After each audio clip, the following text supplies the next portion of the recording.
Bonjour et bienvenue à tous. Restons toujours dans le cadre du courant électrique alternatif sinusoïdal expliqué à mon fils, que nous avons vu dans le premier épisode. Nous allons voir aujourd'hui le deuxième épisode qui s'intitule l'oscilloscope, comme étant un appareil de mesure. À la fin de cette leçon, vous serez capable d'identifier un oscilloscope, de découvrir ses diverses fonctionnalités, comment ça marche, et puis de brancher correctement cet appareil, et enfin d'exploiter convenablement un oscilloscope.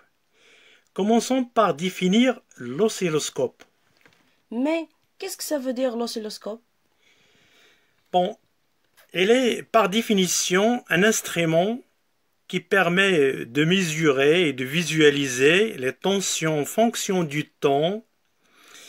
Il permet aussi donc d'afficher directement la forme de la tension, comme il permet aussi de déterminer l'amplitude, la période et bien évidemment la valeur maximale de la tension.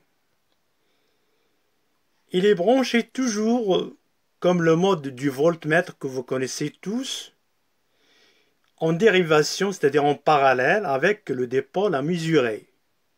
Et donc, la courbe obtenue par l'oscilloscope est appelée oscillogramme. Mais quelles sont les sortes d'oscilloscopes? C'est une très belle question. Il existe en fait deux types d'oscilloscopes.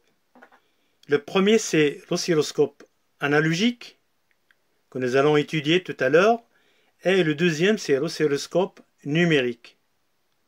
Nous allons détailler par la suite le fonctionnement et l'usage, c'est-à-dire comment il fonctionne, l'oscilloscope analogique, puisqu'il s'agit bien sûr de notre sujet.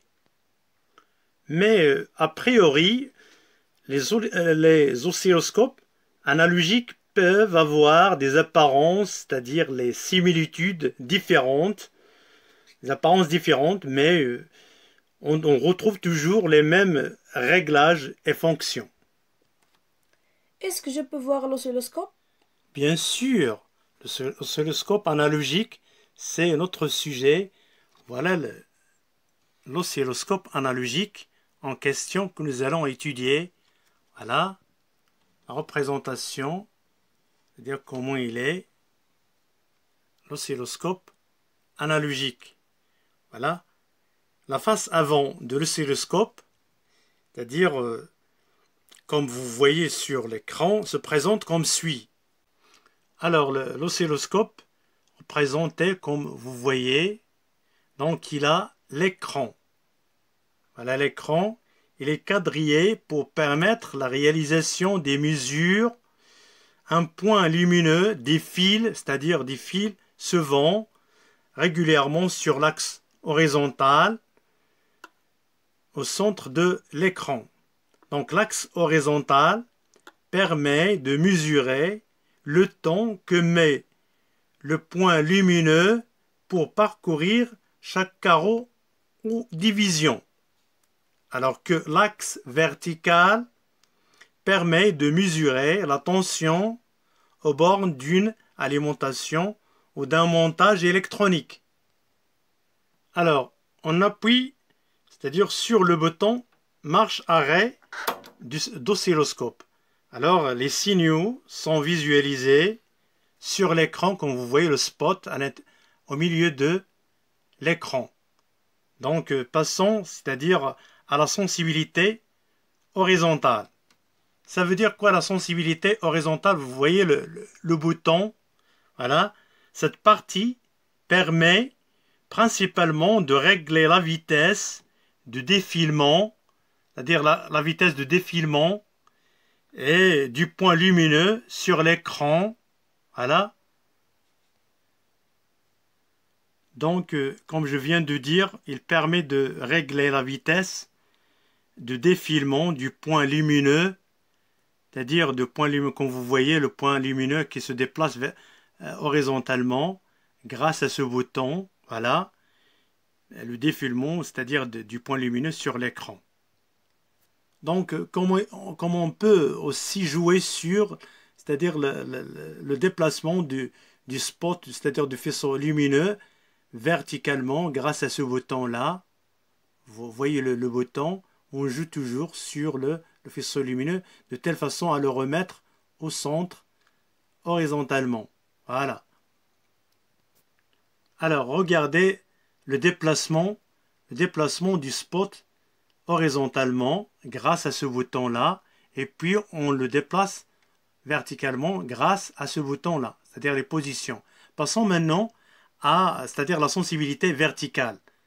Grâce à ce bouton, c'est-à-dire on joue sur la sensibilité verticale. Cette partie permet de régler l'échelle, c'est-à-dire l'échelle ou le calibre des tensions sur l'axe vertical de l'écran.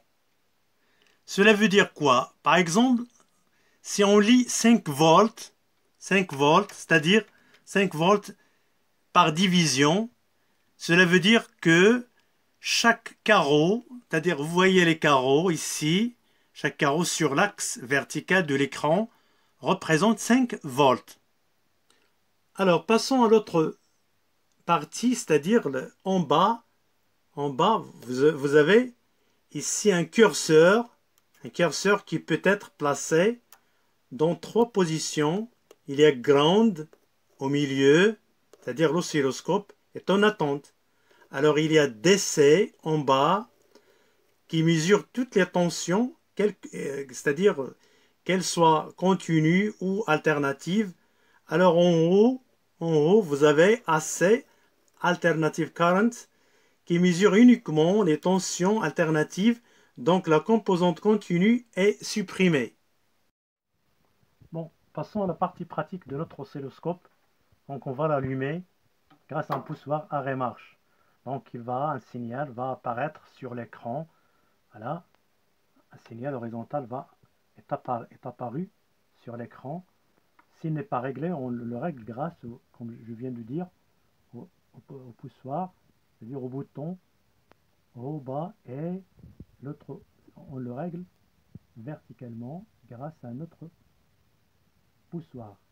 Voilà, on change, on passe direct. Voilà, comme vous voyez, notre oscilloscope est branché en parallèle avec un générateur de tension qui marque maintenant, qui délivre 9 volts.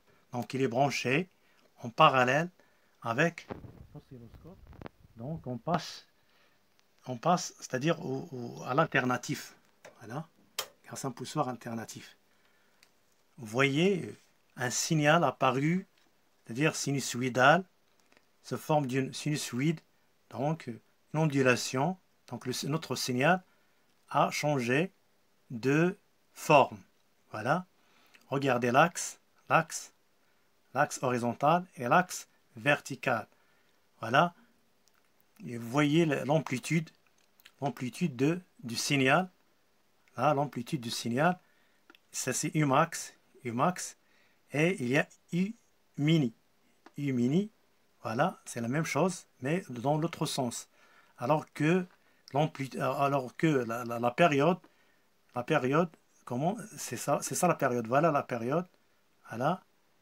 Et ou bien celle-là. Ça c'est un motif. Le motif, voilà, c'est un motif. Donc le motif est la période. Alors, comment calculer, c'est-à-dire Umax?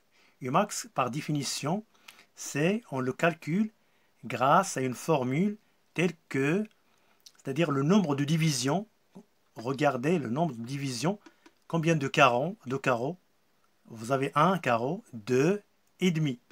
Donc 2 et demi, 2 carreaux et demi. Et puis la formule dit que Umax est égal au nombre de divisions qui multiplie la sensibilité verticale. La sensibilité verticale ici, et il affiche 5. Donc, vous voyez, la sensibilité verticale, c'est-à-dire le nombre de volts. Donc, chaque carreau correspond à 5 volts ici. Chaque carreau correspond à 5 volts. Donc, ici, chaque carreau, donc le carreau commence d'ici, un carreau, 2 carreaux, et puis et demi. Donc 5 volts, 10 volts et puis 12,5 volts. Donc on multiplie bien sûr c'est-à-dire le nombre de divisions, par le calibre. Est-ce que vous comprenez? Donc Umax est égal au nombre de divisions qui multiplie la sensibilité par division, c'est-à-dire le nombre de carreaux qui multiplie la sensibilité de l'oscilloscope ici. Il affiche 5. Il affiche 5. En bas, il affiche 5. Voilà. Bon, passons au changement, c'est-à-dire à la sensibilité horizontale. Donc la sensibilité horizontale, on la commande grâce, c'est-à-dire au poussoir qui commande, c'est-à-dire la sensibilité horizontale. C'est-à-dire, c'est le temps. Il joue sur le temps, la vitesse. Donc, pour commander ceci, voilà, on allonge le signal. Donc, on joue sur la période. On joue sur la période, voilà, grâce à un poussoir ici. Vous voyez le signal, comment il s'aplatit. Donc, on le comprime, alors que l'autre, en bas, voilà, non, ici, plutôt, on joue sur l'amplitude. Voilà, on joue sur l'amplitude. Comme vous voyez, je joue sur l'amplitude du signal, grâce à ce bouton-là. Donc, vous avez compris comment fonctionne l'oscilloscope. Donc, il reste une chose à dire, c'est quelle est la différence entre Umax et U efficace. Entre Umax et U efficace. Donc, U efficace est égal, par définition, à Umax divisé par racine carrée de 2. Donc, U efficace, que vous voyez toujours sur les batteries, comme ça, voilà, est affiché ici Umax. Vous voyez ici Umax 4,5 volts, c'est U efficace. Alors que celle qui est affichée sur l'écran de l'oscilloscope, c'est Umax. C'est pour cela, vous trouvez toujours une différence de valeur entre, c'est-à-dire la valeur affichée sur l'oscilloscope et celle affichée sur, c'est-à-dire le dipôle à mesurer. Donc, je récapitule ce qu'on a vu depuis cette séance. On a vu comment, c'est-à-dire on a identifié l'oscilloscope, comment il fonctionne, et voilà comment est son branchement. Il est branché toujours en parallèle avec le dipôle. Voilà, on a calculé, c'est-à-dire la valeur Umax grâce à la sensibilité horizontale, plutôt verticale. Donc on calcule toujours c'est-à-dire le Umax grâce à la sensibilité verticale. Et voilà, on a exploité, c'est-à-dire le signal que nous donne l'oscilloscope. Bien, voilà. Merci, à bientôt. Merci pour votre attention. N'hésitez pas à chaque fois de poser des questions en ce qui concerne tout ce que vous n'avez pas compris. Et ultérieurement, nous allons faire des exercices, c'est-à-dire pour approfondir, c'est-à-dire la connaissance sur ce genre d'appareil. Merci, à bientôt.